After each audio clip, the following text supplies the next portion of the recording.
Aleluia! Nós estamos prontos para dar início ao nosso programa e a nossa série, que vai ser um total de 9 semanas, que estaremos falando sobre segredos em relação à oração.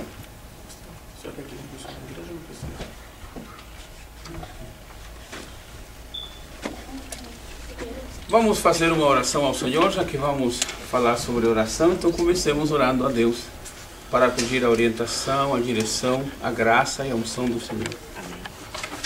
Deus maravilhoso, em nome de Jesus, chegamos a Ti. Pedimos a Tua direção total, a Tua presença de uma maneira maravilhosa. Pedimos a Tua participação, Senhor, em cada um de nós. Que haja um revelar especial do Teu Espírito, que haja uma manifestação da Tua glória e que nós possamos, através da Tua palavra, entender o Teu propósito, entender a Tua vontade, caminhar como vencedor e proclamar vitórias no nome de Jesus. Amém. Senhor, que Tuas mãos estejam estendidas sobre este lugar e que a Tua glória se faça sentir de uma maneira poderosa. E toda e qualquer obra contrária, todo e qualquer espírito maligno seja repreendido no nome de Jesus. Para que neste lugar só a Tua glória se manifeste, só a Tua graça se faça sentir e a Tua bênção seja abundante em cada um de nós. Obrigado, Pai, no nome de Jesus. Amém.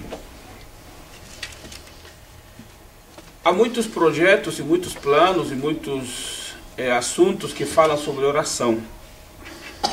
Alguns mostram e apresentam a oração como sendo um meio pelo qual a gente, através da oração, da continuidade, da persistência, da perseverança na oração, vamos conseguir mudar o pensamento de Deus.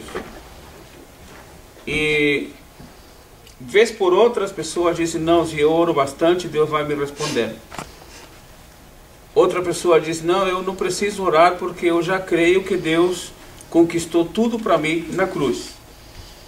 Então há essa visão moderna do cristianismo, que não precisamos orar, não precisamos jejuar, não precisamos buscar o Senhor, porque tudo aquilo que eu preciso, tudo aquilo que eu necessito, o Senhor já conquistou para nós na cruz e só temos que descansar agora.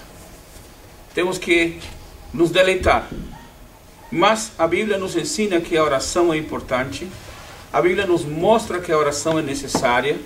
A Bíblia nos revela que há um motivo de oração a ser proclamado, a ser apresentado. E eu fiz algumas anotações aqui. Por exemplo, um dos grandes homens que Deus usou em épocas mais modernas, podríamos dizer, a partir de 1400, 1500, que foi o homem que Deus usou para a grande visão de um reavivamento, de uma nova dimensão espiritual, que foi Martinho Lutero. Deus usou esse homem para que esse homem trouxesse ao mundo uma nova revelação, uma nova visão, uma nova mensagem. E Martinho Lutero disse em relação à oração, isso foi em 1530, ele disse o seguinte: quando nós queremos estar a sós conversando com Deus, antes de começar, chega todo tipo de caluniador. O diabo usa qualquer tipo de motivo e operativos drásticos para impedir a oração. Quando a pessoa se decide a orar, é quando o diabo ataca com e em vários momentos difíceis, para que a pessoa nem sequer possa começar a orar. Então, isto foi falado por um homem em 1537. Ele vai falar que a oração é um dos grandes meios, um dos grandes motivos pelos quais podemos chegar a Deus. Por outro lado, a oração é um dos grandes empecilhos que o diabo procura atrapalhar, impedir, para que a pessoa não chegue mais perto de Deus. Por quê? Porque a oração vai revelar a vontade de Deus. A oração vai manifestar o desejo de Deus em nossas vidas. A oração vai abrir para nós esse propósito especial que nós todos precisamos ter da parte de Deus. Então, algumas anotações que eu coloquei aqui. A oração seria não ter a Deus em todos os pensamentos. Isso paira, às vezes, isso se sente às vezes meio contrário, meio agressivo, de ser para um cristão que o crente não tem Deus em todos os seus pensamentos. Mas quando falamos em oração, quando falamos em comunicação com Deus, quando falamos em contato com Deus, devemos ter o pensamento de que estamos conversando com o nosso Pai. E a comunicação com o nosso Pai tem que ser ampla, tem que ser aberta, tem que ser constante, tem que ser permanente, tem que ser confiante. Quando o Senhor Jesus Cristo ensinou a oração aos seus discípulos, porque os discípulos estavam preocupados em relação a como orar, porque os discípulos olhavam, eles tinham condição de ver Jesus ficar a noite toda orando, e os discípulos não podiam orar 1 hora. Os discípulos podiam ver os milagres que Jesus fazia. É verdade, ele é o Filho de Deus. Mas mesmo assim, se alguém pensasse de uma outra maneira, o único que não precisava orar era Jesus.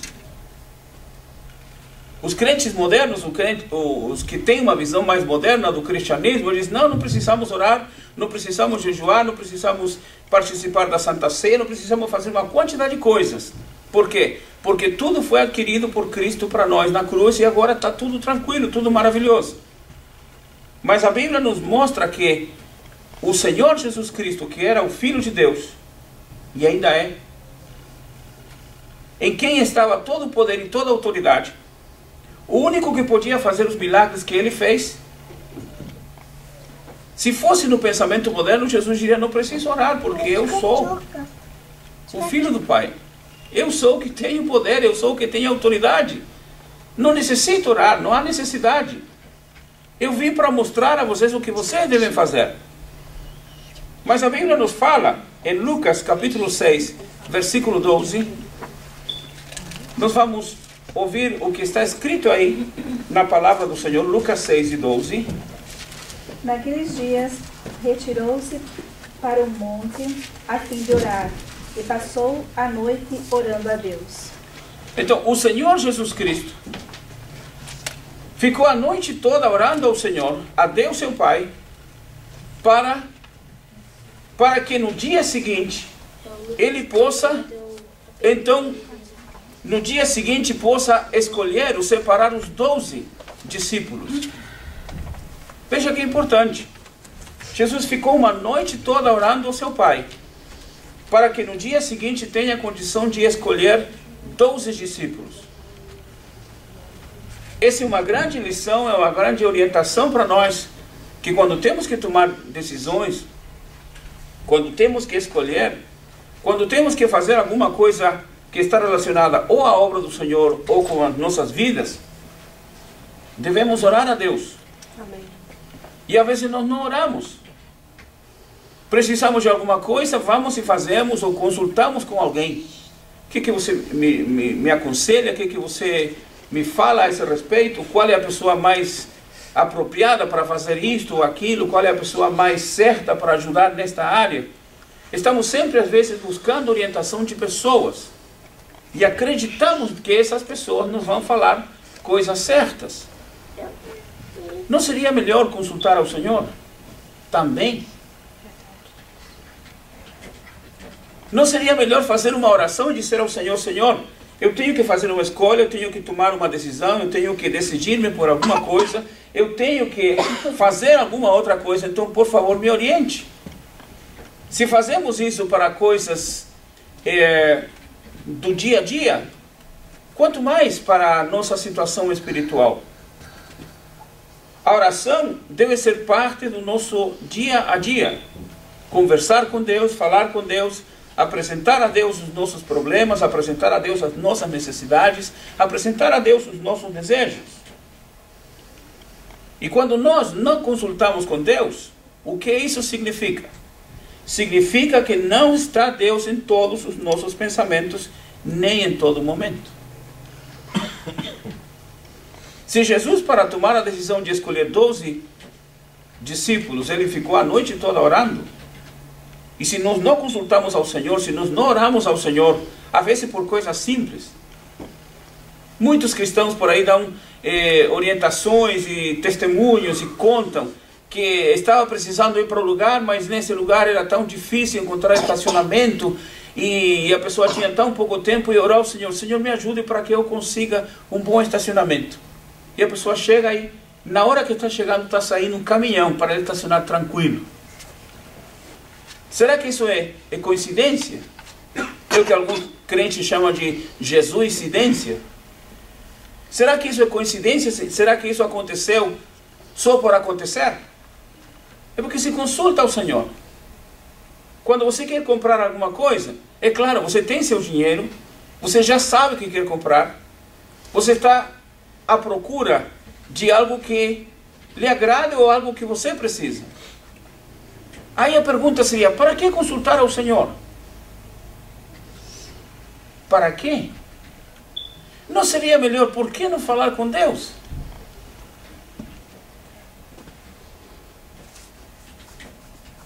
Alguns dias atrás, eu vou contar aqui um exemplo da nossa família. A minha filha disse: pai, eu estou com poucas calças, talvez uma ou duas. Eu preciso comprar pelo menos mais uma calça. Aí foi feita uma oração. 2 ou 3 dias depois foi no shopping, entrou numa loja bonita, boa, e havia uma promoção de calças. Promoção de calças que às vezes estavam custando 40, 50 dólares, por 3 dólares cada uma. Comprou 6 calças, pelo preço de talvez, que não daria para comprar uma calça. O que é isso? Foi uma grande liquidação? Foi um grande momento? É a direção de Deus. Amém. É o cuidado de Deus. É aprender a descansar e confiar e acreditar que Deus está no controle, que Deus está em condições de tomar decisões, inclusive pelas coisas mais simples da vida. Uma calça.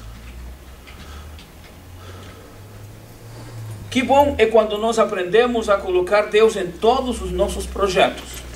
Amém por isso? Amém. Ou seja, seria ver tudo através de Deus. Que lindo seria isso? Passar a ver as coisas dentro de um prisma como Deus teria condição de ver. Que bonito seria pensar isso. Olhar o irmão através do prisma de como Deus veria esse irmão. E não olhar o seu defeito, o seu problema, sua dificuldade, mas olhar esse irmão com o amor que Deus olha para todos os seus servos, os seus filhos.